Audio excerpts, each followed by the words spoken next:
So, the big question among investors and economists in recent weeks is who's paying for all these tariffs? We've seen the US government collect revenues on tariffs at a pace of about $300 billion per year. So, someone's got to be paying for this. Is it the importers? Is it those that are actually doing the exporting, or is it the end consumer? Last week, we got a little bit of information here in the form of the Consumer Price Index. That's the monthly CPI report that we get on broad inflation. And that showed that even though inflation remains uncomfortably high, it's still close to 3% on an annual basis. It does not appear to be seeing a notable increase, and that's contrary to what many would have expected. The consumer does not appear to be footing the bill just yet. But last week, we also got the Producer Prices Index.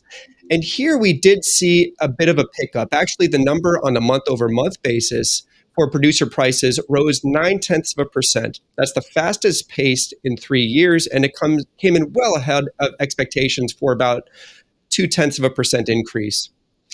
So on an annual basis, producer prices are up about 3.3%. That is quite a bit higher than CPI. And so it does appear for now that it is the producers who are footing the bill. Maybe they're doing it because they don't think the tariffs will last long, or maybe they've tried to pass on costs and they just don't feel that they have the pricing power in today's environment. But either way, it's going to be really important for us to keep an eye on where this goes in the months ahead. Will they try to pass on costs to the consumer, who might actually balk at that and reduce demand, especially for discretionary goods? Will they choose to continue absorbing the hit from tariffs themselves, in which case it could impact margins and profitability? That's something that we need to keep an eye on, especially if we are looking at earnings growth as the primary source of gains for the S&P 500 and other equities.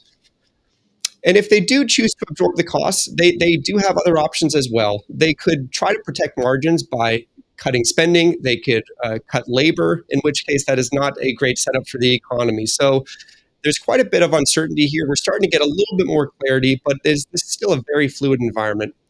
As we turn our attention to this week, we're going to get some more information about the state of the consumer in major earnings reports from retailers, including Walmart, Target, TJX, Home Depot, Lowe's.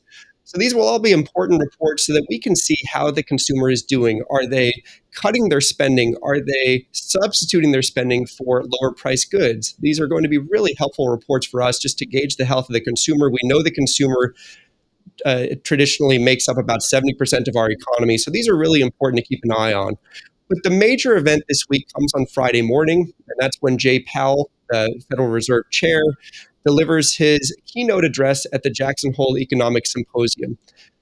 In the past, this has been a great forum for the Fed chair to announce major changes to policy and try to set the expectations among investors, among the street, with potential changes in policy. So we do think that this could be an opportunity for Fed Chair Powell to preview a potential rate cut at their next meeting in September.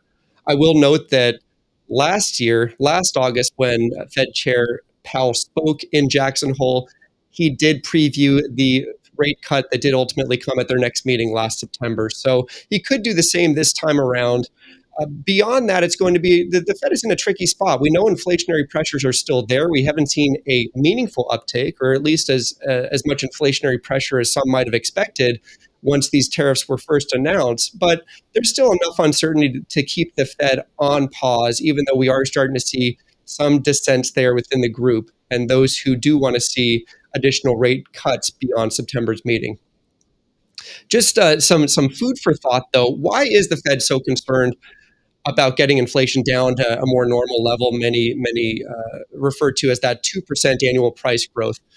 Well, inflation is still about 3%, and we've seen that disinflationary progress has stalled, meaning inflation is not coming down. It's kind of hovering there, and we're waiting to see if it ticks higher or if it actually comes down. And that's the big question right now. But for now, the Fed can't or doesn't want to declare victory prematurely. Let's just acknowledge the fact that over 20 years, if you have 2% price growth, your spending power actually declines by about 48%. If you leave the inflation rate at 3% and you have 3% inflation over a 20-year period, prices rise by about 80%. So that is a pretty big difference, even though we just think that the difference between a 2% and a 3% inflation isn't all that big. It is big enough, especially in the grand scheme of things. So that is what the Fed is focused on. I'll leave it there for now. I'll look forward to catching up with everyone next week. But for now, please feel free to reach out to your advisor if you have any questions.